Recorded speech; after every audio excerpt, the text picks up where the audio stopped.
কাল থেকেই ভারী বৃষ্টি হচ্ছে, দক্ষিণবঙ্গের বিভিন্ন জেলায় বৃষ্টি হচ্ছে, ডিভিসি জল ছাড়ছে। সেই ডিভিসি ছাড়া জলে কি পরিস্থিতি একবার জানতে চাইব কতটা জল ছাড়া হয়েছে এখনো পর্যন্ত। দুর্গাপুর ব্যারাজ থেকে জেলা প্রশাসনকে সতর্ক করা হয়েছে, সেচ দপ্তর সতর্ক করেছে। অর্পণ রয়েছে আমার সঙ্গে ফোনে। অর্পণ, কতটা জল ছাড়া হলো এখনো পর্যন্ত? দেখো, দক্ষিণবঙ্গে ভারী বৃষ্টির জেরে কিন্তু দুর্গাপুর ব্যারেজ থেকে কিন্তু 59,000 কিউসেক ইতিমধ্যে জল ছাড়া হয় এবং বৃষ্টির পরিমাণ বাড়লে এই জল ছাড়ার পরিমাণ বাড়বে।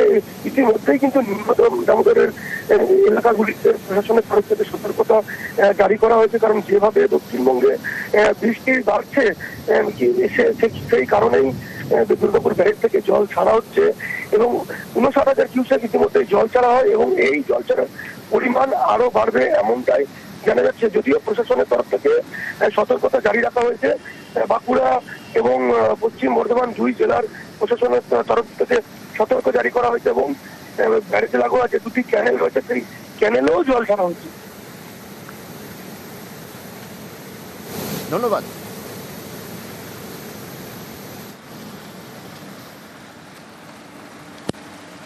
একদিকে দুর্যোগের ভ্রুকুটি রয়েছে, ওদিকে পুজো শেষ, মন খারাপটা কোনোভাবে কাটাতে হবে, অফিসে ঢুকতে হবে।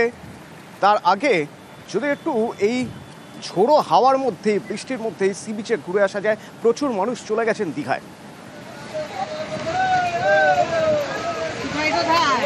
ঠিক করছে লোক,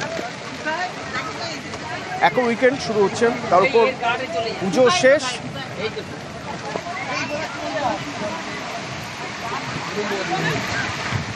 পঙ্কজ আছে আমার সঙ্গে। পঙ্কজ, কোনো রকম কোনো সতর্কতা প্রশাসন কোনো মাইকিং করছে, সতর্কবার্তা কোনো দিচ্ছে? কারণ ভারী বৃষ্টির একটা আশঙ্কা থেকে যাচ্ছে, সঙ্গে ঝোড়ো হাওয়ার আশঙ্কা থাকছে, তাতে এত মানুষ চলে গেছেন সি বিচে।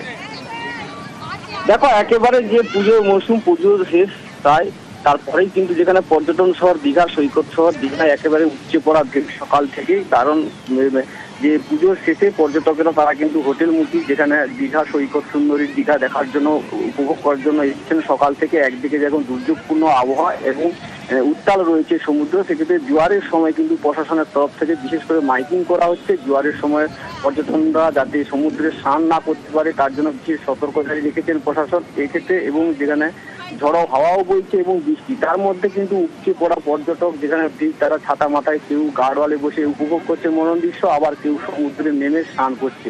সেক্ষেত্রে প্রশাসনের পক্ষ থেকে বাড়তি নজরদারি রেখেছেন। বিশেষ করে সমুদ্র ঘাটগুলিতে দুনিয়ারা সতর্কতা মাইকিং প্রচার করছেন এবং তারা নজরদারিও রেখেছেন যাতে কোনো অপ্রীতিকর ঘটনা না ঘটে। সেক্ষেত্রে দীঘা, মন্দারমণি, তাজপুর জুড়ে কিন্তু পর্যটকের ঢল একেবারে নেমেছে এবং হোটেলের ব্যবসায়ীরা তাদের মুখেও হাসি ফুটেছে।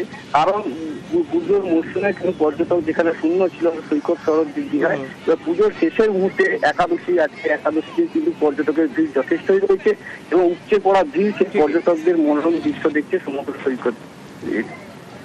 ধন্যবাদ।